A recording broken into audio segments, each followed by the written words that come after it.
ರೀತಿಯಲ್ಲಿ ನಮ್ಮ ಬಿಸಿಬೇಳೆಭಾತು ರೆಡಿಯಾಗಿದೆ. ಮೇಲ್ಗಡೆಯಿಂದ 1 ಚಮಚದಷ್ಟು ತುಪ್ಪ ಸೇರಿಸ್ಕೊಂಡು ಸವಿಬೇಕು. ತುಂಬಾನೇ ಚೆನ್ನಾಗಿರುತ್ತೆ. ನೀವು ಒಮ್ಮೆ ಟ್ರೈ ಮಾಡಿ ಇದೇ ರೀತಿಯಲ್ಲಿ. ನಮಸ್ತೆ ಎಲ್ಲರನ್ನು ಸುಸಿಸ್ ಕಿಚನ್ಗೆ ಸ್ವಾಗತ ಮಾಡಿಕೊಂಡು ಇವತ್ತು ಅದ್ಭುತವಾದ ಅಡುಗೆ ಮಾಡ್ತಾ ಇದ್ದೀನಿ. ಬನ್ನಿ ಹೇಗೆ ಮಾಡೋದು ನೋಡೋಣ.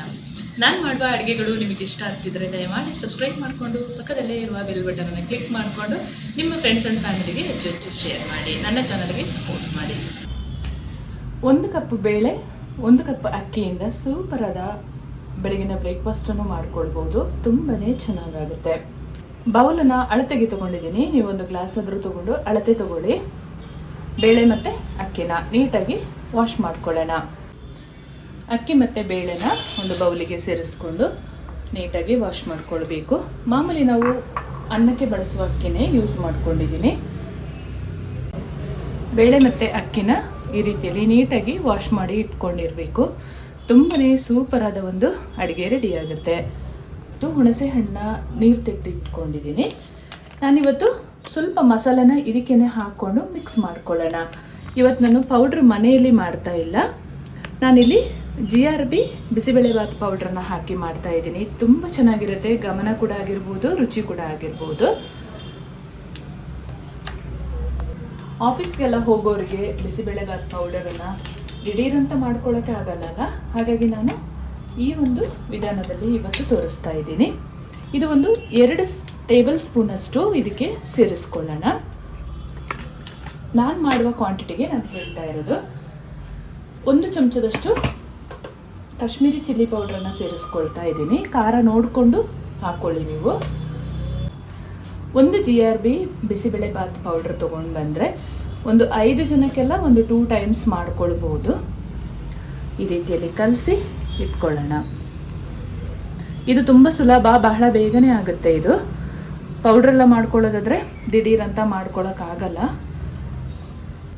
ಈ ರೀತಿಯ ಪೌಡ್ರ್ ತೊಗೊಂಡೆ ಇಂಗು ಕೂಡ ಸಪ್ರೇಟಾಗಿ ಹಾಕ್ಕೊಳ್ಳುವ ನೆಸೆಸಿಟಿ ಇಲ್ಲ. ಇದರಲ್ಲೇ ಸಾಕಷ್ಟು ಇರುತ್ತೆ. ಮತ್ತು ಸಪ್ರೇಟಾಗಿ ಇಂಗು ಹಾಕ್ಕೊಂಡ್ರೆ ಸ್ಮೆಲ್ ತುಂಬಾ ಜಾಸ್ತಿಯಾಗಿ ಒಂಥರ ಘಾಟ್ ಥರ ಇರುತ್ತೆ ಬಿಸಿಬೇಳೆಭಾತು. ಅದಷ್ಟು ಚೆನ್ನಾಗಾಗಲ್ಲ. ನೋಡಿಕೊಂಡು ನೀವು ಹಾಕ್ಕೊಳ್ಬೇಕಾಗುತ್ತೆ. ಈ ಪೌಡ್ರ್ ಯೂಸ್ ಮಾಡಿದ್ರೆ ಹಾಕ್ಕೊಳ್ಳೋ ನೆಸೆಸಿಟಿನೇ ಇಲ್ಲ. ನಾನಿಲ್ಲಿ ಡೈರೆಕ್ಟ್ ಕುಕ್ಕರಿಗೇ ತರಕಾರಿ ಸೇರಿಸ್ಕೊಳ್ತಾ ಇದ್ದೀನಿ. 1 ನವಿಲು ಕೋಸನ್ನು ಕಟ್ ಮಾಡಿ ಸೇರಿಸ್ಕೊಳ್ತಾ ಇದ್ದೀನಿ. ಇಲ್ಲಿ 3 ಮೀಡಿಯಮ್ ಸೈಜ್ ಟೊಮೆಟೊನ ಕಟ್ ಮಾಡಿ ಸೇರಿಸ್ಕೊಂಡಿದ್ದೀನಿ. ಹಾಗೆ 1 ಕ್ಯಾರೆಟ್ನ ಸೇರಿಸ್ಕೊಳ್ತಾ ಇದ್ದೀನಿ. 1 ಕಪ್ಪಷ್ಟು ಹುರುಳಿಕಾಯಿನ ಕಟ್ ಮಾಡಿ ಸೇರಿಸ್ಕೊಳ್ತಾ ಇದ್ದೀನಿ. ಆಲೂಗೆಡ್ಡೆ 1 ಮೀಡಿಯಮ್ ಸೈಜ್, ಹಾಗೆ 2 ಮೀಡಿಯಮ್ ಸೈಜ್ ಈರುಳ್ಳಿನ ಕೂಡ ಇದಕ್ಕೆ ಸೇರಿಸ್ಕೊಳ್ತಾ ಇದ್ದೀನಿ. ಹೀಗೆ ಸ್ಲೈಸಾಗಿ ಕಟ್ ಮಾಡ್ಕೊಂಡಿರಬೇಕು, ಚೆನ್ನಾಗಾಗುತ್ತೆ. ಹಸಿ ಬಟಾಣಿನ ಸೇರಿಸ್ಕೊಳ್ತಾ ಇದ್ದೀನಿ. ನೀವು ಒಣ ಬಟಾಣಿನ ಕೂಡ 1 ದಿವಸ ನೀರಿಗೆ ಹಾಕಿ ಅದನ್ನು ಕೂಡ ಸೇರಿಸ್ಕೊಳ್ಬೋದು. ಆಮೇಲೆ ತೊಳೆದಿಟ್ಕೊಂಡಂಥ ಅಕ್ಕಿ ಮತ್ತು ಬೇಳೆ ಇದನ್ನು ಕೂಡ ಸೇರಿಸ್ಕೊಳ್ಳೋಣ. ಇದು ತುಂಬ ಸುಲಭ ಮೆಥಡ್. ಇದು ನೀರು ನಾವು 1 ಕಪ್ಪು ಬೇಳೆ ಆದರೆ 3 ಕಪ್ಪಷ್ಟು ಅಳತೆಯಲ್ಲಿ ಹಾಕ್ಕೊಳ್ಬೇಕು ನೀರು. ನಾನು 1 ಕಪ್ ಬೇಳೆ ಮತ್ತು 1 ಕಪ್ಪು ಅಕ್ಕಿ ತೊಗೊಂಡಿದ್ನಲ್ಲ, ಹಾಗಾಗಿ 6 ಕಪ್ಪಷ್ಟು ನೀರು ಸೇರಿಸ್ಕೊಳ್ತಾ ಇದ್ದೀನಿ.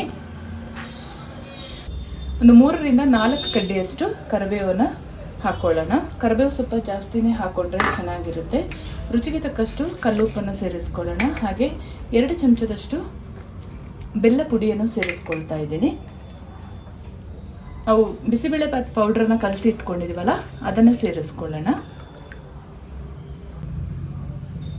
ಒಂದು 3 ಟೇಬಲ್ ಸ್ಪೂನಷ್ಟು ಸಣ್ಣದಾಗಿ ಕಟ್ ಮಾಡಿದ ಕೊತ್ತಂಬರಿ ಸೊಪ್ಪನ್ನು ಸೇರಿಸ್ಕೊಂಡು ನೀಟಾಗಿ ಮಿಕ್ಸ್ ಮಾಡ್ಕೊಳ್ಳೋಣ.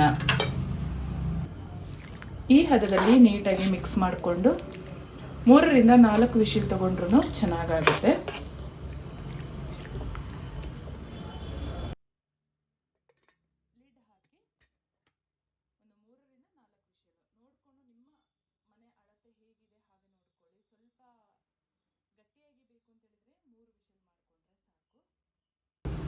ಕುಕ್ಕರ್ ವಿಶಿಲ್ ಆದ ಮೇಲೆ ನೋಡಿ, ತರಕಾರಿ ಮತ್ತು ಅಕ್ಕಿ ಬೇಳೆ ಎಲ್ಲ ಚೆನ್ನಾಗಿ ಬೆಂದು ಈ ರೀತಿಯಲ್ಲಿ ಹೊಂದಾಣಿಕೆ ಆಗಿರಬೇಕು. ಇವಾಗ ಒಗ್ಗರಣೆ ಮಾಡ್ಕೊಳ್ಳೋಣ.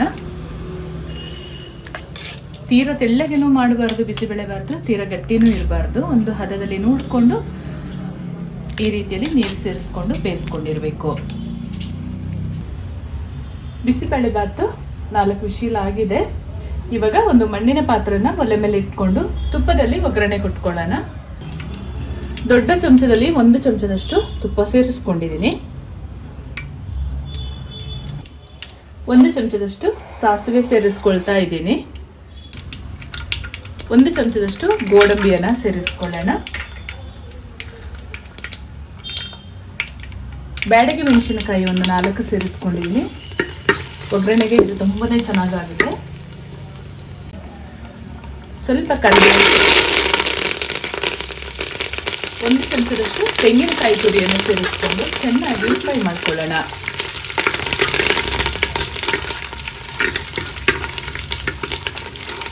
ಕೊಬ್ಬರಿ ಆದರೂ ಆಗುತ್ತೆ, ಹಸಿ ತೆಂಗಿನಕಾಯಿ ತುರಿ ಆದರೂ ಆಗುತ್ತೆ. ಉರಿ ಸ್ವಲ್ಪ ಕಡಿಮೆ ಮಾಡಿಕೊಂಡು ಒಂದು 2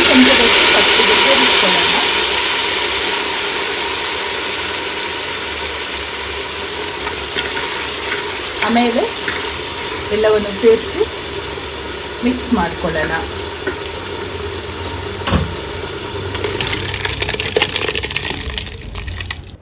ಕುಕ್ಕರ್ ತೊಳೆದು ಸ್ವಲ್ಪ ನೀರನ್ನು ಸೇರಿಸ್ಕೊಳ್ಳೋಣ. ಇವಾಗ ಉಪ್ಪು ಖಾರ ಏನಾದರೂ ಬೇಕಿದ್ರೆ ಸೇರಿಸ್ಕೊಳ್ಬೋದು. ಈ ರೀತಿಯಲ್ಲಿ ಸೂಪರಾಗಿ ಮಣ್ಣಿನ ಪಾತ್ರೆಯಲ್ಲಿ ಬಿಸಿಬೇಳೆ ಬಾತನ್ನು ಟ್ರೈ ಮಾಡಿ, ತುಂಬಾ ಚೆನ್ನಾಗಿರುತ್ತೆ. ನಿಮಗೆ ಇಷ್ಟ ಬಂದ ಯಾವ ತರಕಾರಿ ಆದರೂ ಹಾಕಿ ಬಿಸಿಬೇಳೆ ಬಾತ್ ಮಾಡ್ಬೋದು. ಮೂಲಂಗಿ ಹಾಕಿದರೂ ಕೂಡ ತುಂಬಾ ಚೆನ್ನಾಗಿರುತ್ತೆ. ಫೈನಲ್ ಆಗಿ ನಮ್ಮ ಬಿಸಿಬೇಳೆ ಬಾತು ರೆಡಿ ಆಯಿತು.